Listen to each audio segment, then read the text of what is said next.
Bapak Ibu sekalian, kalau sudah haram, ya haram, nggak ada bedanya. Cuman objeknya dibedakan karena memang ragamnya itu yang muncul di masyarakat. Gini, saya ingin ajarkan dulu prinsip dalam Islam. Prinsip Islam itu ketika diturunkan Al-Quran dan dijelaskan oleh Nabi, prinsipnya maslahat. Bagaimana membawa kehidupan bermaslahat dan kebaikan dalam hidup bermasyarakat. Karena prinsipnya maslahat, segala yang mengandung kebaikan, maka Islam kemudian menerapkan dua sistem hukum. Apa dua sistem ini, dua dimensi ini? Yang pertama bentuknya perintah, if'al, al-amru. Kedua bentuknya larangan, la taf'al. Cuman dua ini saja. Kerjakan, tinggalkan. If'al, la taf'al. Do it, leave it. Makanya temukan dalam Quran cuman dua. Kalau nggak diperintahkan, tinggalkan.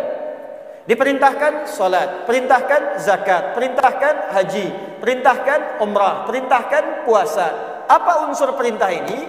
Hikmahnya, goalnya, targetnya ada maslahat. Karena itu ketika kita diminta sholat, puncak target sholat itu perbuatan baik, maslahat. Quran surah 29 ayat 45. Inna sholata tanha anil fahsya wal munkar. Kalau orang sholatnya benar, kata Allah, akan terbebas dari dua sumber keburukan. Di buruk itu cuma dua. Kalau bukan fahsya, itu munkar.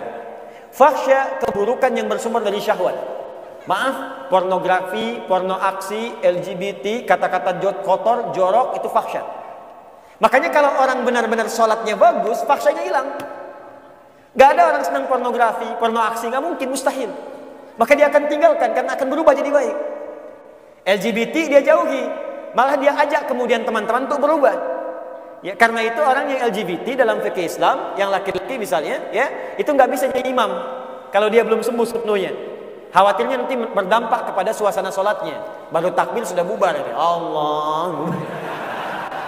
Di sana, ya. Balik ke sini.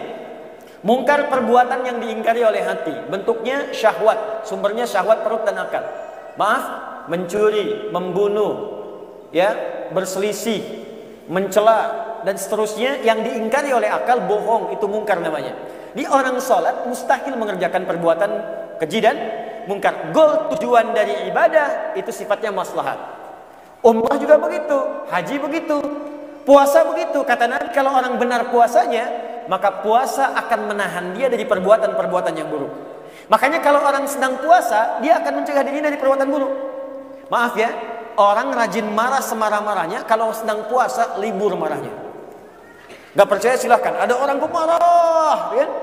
Maghrib jam 6, jam 6 kurang seperempat dia diprovokasi oleh orang. Dasar kamu begini, dia bisa nahan marah. Temannya bingung, kok kamu gak marah? Nanti habis maghrib. Habis maghrib hilang. Jadi ketika diperintahkan untuk berbuat ibadah, goalnya adalah maslahat. Ketika dilarang pun, ilatnya, sebabnya ada keburukan di situ yang berdampak memengaruhi kepada keburukan maslahat. Jadi kalau dikerjakan larangan ini akan berdampak buruk bagi kehidupan. Contoh, Anda bertanya tentang miras misalnya di sini. Ketika Anda bertanya miras, sudah ada yang bertanya tentang miras lebih dulu daripada Anda, 15 abad yang lalu. Turunlah jawaban pertama di Quran surah kedua Al-Baqarah ayat 219, paling kiri sebelah bawah di mushaf. Ada 4 tahapan nanti, termasuk di An-Nisa, ini yang saya dahulukan Al-Baqarah. Perhatikan kalimatnya. Yas'alunaka 'anil khamri wal maisir. Muhammad, banyak orang bertanya kepadamu tentang khamar dan maisir. Maisir itu judi. Khamar itu ma yakhmurul aqla, setiap yang bisa merusak akal. Jadi kalau dikonsumsi itu bisa merusak kepada akal, berpengaruh buruk. Akal lambat berpikir, emosional terganggu, ya tidak sadar berbuat hal. Jadi kalau berbuat buruk memang karena nggak sadar. Bisa membunuh, bisa berzina, bisa berkosa, bisa macam-macam. Nah itu semua yang bisa mengganggu akal disebut dengan khamar namanya. Nah pada saat itu kebanyakan ramuan khamar itu dari minuman keras. Maaf, anggur yang diperas, difermentasikan. Kurma, ada gandum, turunlah jadi minuman. Sekarang semua itu dikemas juga dari bagian-bagian tertentu menjadi pil tertentu. Ada sabu, ada narkotik, ada ekstasi dan sebagainya. Itu dalam Quran diistilahkan dengan nama khamar. Jadi ketika Allah melarang khamar, apa tujuannya? Supaya mencegah kita tidak kehilangan akal sehat. Karena akal ini yang paling utama membimbing kita pada kebaikan. Kalau akal tidak berfungsi, maka turun derajat kita dari manusia menjadi hewan. Maaf teman-teman sekalian, kenapa ayam itu berani buang kotoran sembarangan? Karena nggak punya akal. Di sini ada kuda nggak? Ada kuda. Kenapa kuda bisa jalan-jalan di busan, tak malu nggak berpakaian? Karena nggak ada akal. Kenapa monyet betina misalnya, senang aja tampil tanpa busana? Karena nggak ada akal.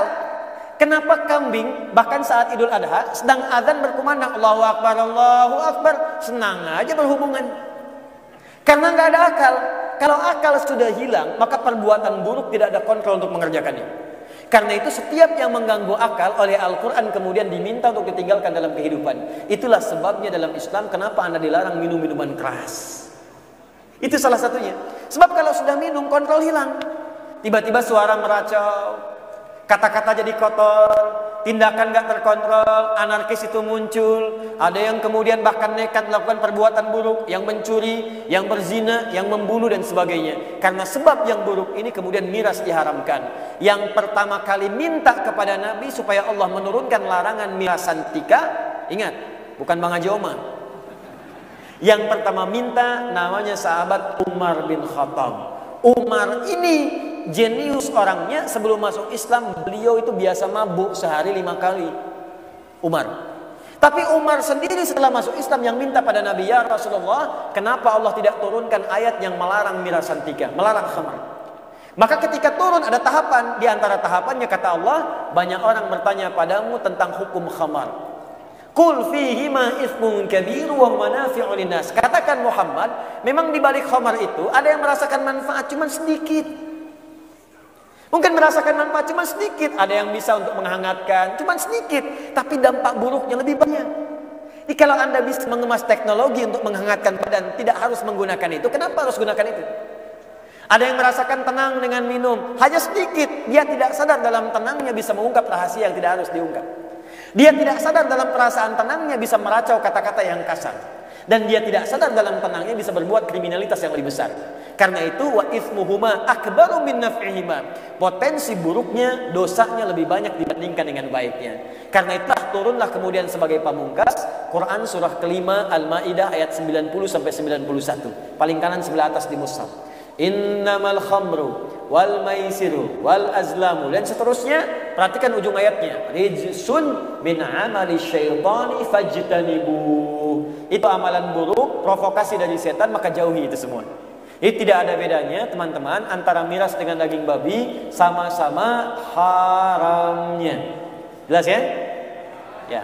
Jadi kalau kita ingin hijrah berubah, jauhi itu. Jadi kalau ada yang lain kenapa harus miras? Kalau ada ayam kenapa mesti babi?